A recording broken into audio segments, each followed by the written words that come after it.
Hello friends, welcome to banking today channel. आज यानी 22 अक्टूबर को बाइपार्टाइट सेटलमेंट और आईबीए के खिलाफ इलाहाबाद हाईकोर्ट और मद्रास हाईकोर्ट में सुनवाई हुई। इन दोनों ही सुनवाई में हालांकि कोई खास आउटकम नहीं आया, लेकिन इनका पॉजिटिव इम्प्लीकेशंस देखने को जरूर मिलता है। ये पॉजिटिव इम्प्लीकेशंस क्या क्या हैं उसके बारे में डिटेल से चर्चा करेंगे, तो वीडियो को लास्ट तक जरूर देखिएगा और हमारे चैनल के सब्सक्राइब बटन को प्रेस कर दीजिए ताकि हमारे सारे अपडेट्स आपको मिलता रहे। पहले हम बात कर लेते हैं मद्रास हाईकोर्ट के सुनवाई के संबंध में। Shri LLX retired manager Canara bank के रीट पिटीशन के संबंध में उनके एडवोकेट के द्वारा बताया गया है कि आज के सुनवाई को एडजर्न कर दिया गया है और सुनवाई की अगली डेट 28 अक्टूबर 2020 को दी गई है।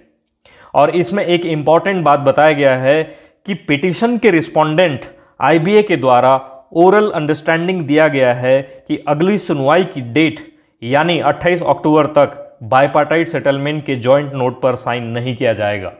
मतलब अब 28 अक्टूबर तक आईबीए के साथ साथ यूएफबीयू भी चुप रहेगा, कुछ नहीं कर पाएंगे। अब बात करते हैं वी बैंकर्स के रीट पिटीशन के संबंध में। वी बैंकर्स के आज के सुनवाई में एक रिस्पोंडेंट के एडवोकेट श्री विवेक रतन अग्रवाल के द्वारा उनके तबियत ठीक न होने के वजह से आज के सुनवाई को एडजर्न करने की मांग की गई।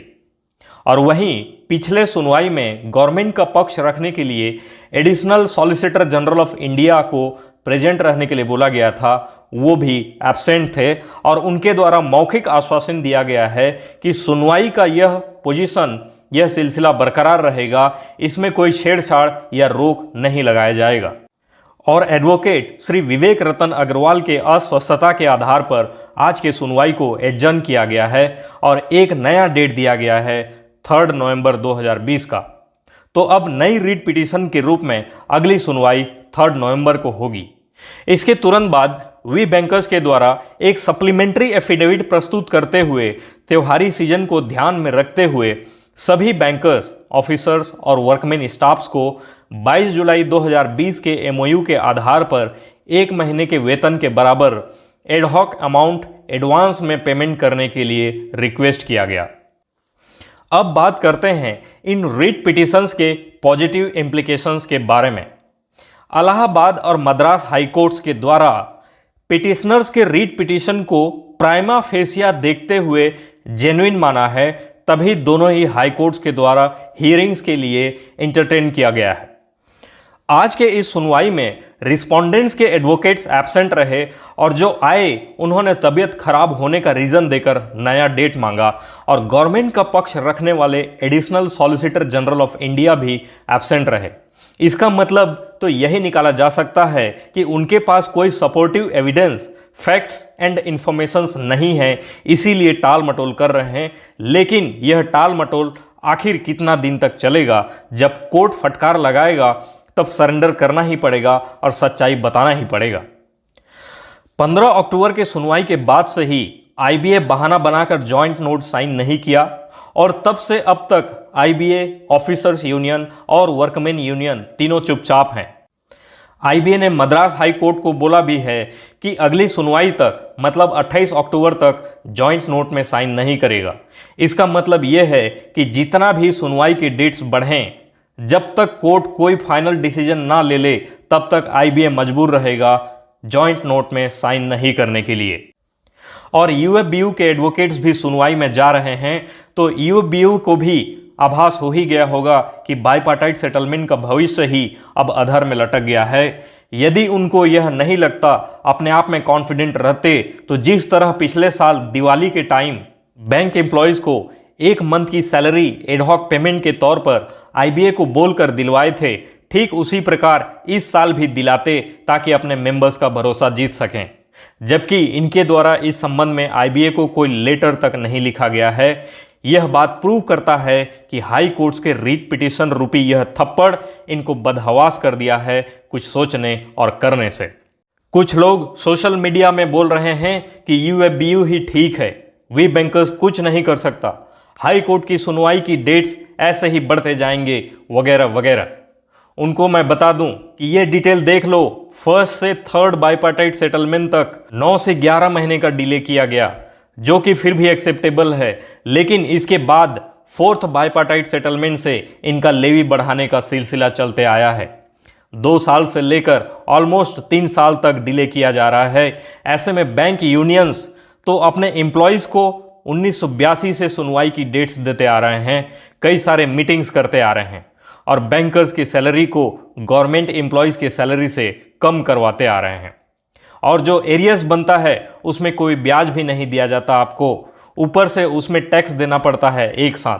जो लोग टैक्स के दायरे में नहीं आते वो एरियर्स मिलते ही टैक्स के दायरे में आ जाएंगे और फालतू का टैक्स देना पड़ेगा उनको भी।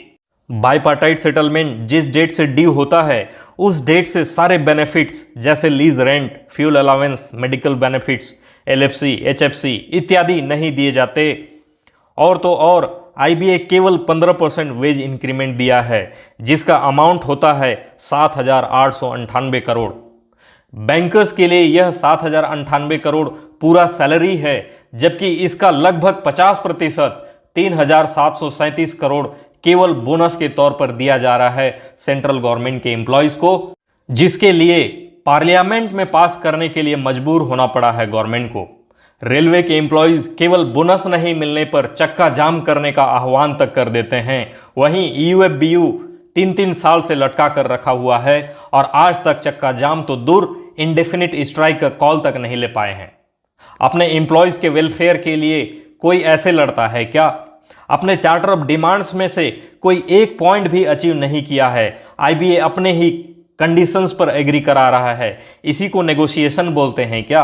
कुछ लोगों का कहना है कि ऑफिसर्स एसोसिएशन स्पेशल अलाउंस के 16.4% पर जो एग्री हुआ है उसमें DA नहीं दिया जाएगा। मतलब स्पेशल अलाउंस को DA को ही खत्म करवा दिया इन्होंने। DA का स्लैब्स 9th बाइपार्टाइट सेटलमेंट में 0.15% था, 10th बाइपार्टाइट सेटलमेंट में 0.10% हो गया और 11th बाइपार्टाइट सेटल में 0.07% हो गया। मतलब कुछ सालों के बाद DA का स्लैब 0 हो जाएगा, DA को ही खत्म कर देंगे, केवल बेसिक रह जाएगा। तो फिर ये वेज नेगोशिएशन कैसे हुआ? इसे तो बैंकर्स के लिए वेज कटिंग बोला जाना चाहिए। हर बाइपार्टाइट सेटलमेंट में हमारे द्वारा कुछ न कुछ गेन करने के बजाय लूज किया जाता आ रहा है। बैंक पेंशनर्स को 2,000 से लेकर 10,000 तक का पेंशन मिल रहा है, इस पर कोई नेगोशिएशन नहीं हो रहा है। फैमिली पेंशन का अप्रूवल मिला ही नहीं है गवर्नमेंट से, केवल वर्बली बोल दिया गया है कि 30% इंप्रूव किया जाएगा। यही सब खेल को देखते हुए मुझे ऐसे लगता है कि वी बैंकर्स राइट डायरेक्शन में हैं। यदि इनके द्वारा अलग से पे कमीशन की मांग को हासिल कर लिया गया तो सभी बैंकर्स के लिए अच्छा हो जाएगा। ऐसे में वी बैंकर्स के सही प्रयासों को एप्रिसिएट करना चाहिए, सपोर्ट करना चाहिए। फ्रेंड्स, मुझे पूरा उम्मीद है इस वीडियो से कुछ क्लैरिटी मिली हो। यदि सही लगा हो तो वीडियो को लाइक कीजिए और शेयर जरूर कीजिए। और अभी तक यदि आपने बैंकिंग टुडे चैनल को सब्सक्राइब नहीं किया है तो प्लीज़ अभी तुरंत सब्सक्राइब कर लीजिए, ताकि हमारे वीडियो के सारे अपडेट्स आपको मिलते रहें। धन्यवाद।